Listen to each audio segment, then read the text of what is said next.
ongoing on Capitol Hill. There's a growing frustration among some Democrats, particularly those in the House, about what they consider the president's lack of outreach. Congresswoman Debbie Dingell, for one, said today that the president has, quote, got to talk to more than 2 senators, meaning Manchin and Sinema. What response did the White House have to the congresswoman? Well, first, Congresswoman Dingell is a friend of the president's, a friend of this White House's, and we work in close partnership with her on our agenda. But I will say that the president has spoken over the last several days with a range of different voices. He knows the most constructive role he can play in this moment is working to unify Democrats on a path forward. And a big part of that, of course, a huge part of that, is working toward an agreement to get 50 votes in the Senate. And clearly, it doesn't require me telling you that his meetings with Senator Sinema, with Senator Manchin, are part of that effort and those objectives. I would note that I just saw Congresswoman Jayapal on television conveying something similar to what I just said, which is that that's a constructive role for him to be playing in this moment.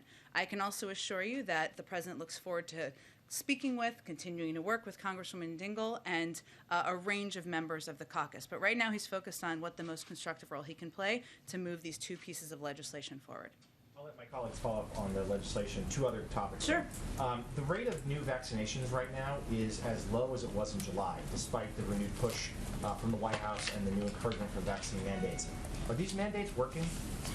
Well, Jonathan, first, we did expect that rates of newly vaccinated would decline over time, as they have in other countries with more mature vaccination programs. So if you look at the United Kingdom, you look at Israel, you look at Canada, as things have progressed, and as, of course, greater percentage of the population are vaccinated, the percentages per day, or the numbers per day, have declined. We expected that would happen, and the number of people remaining to be vaccinated each day is also decreasing.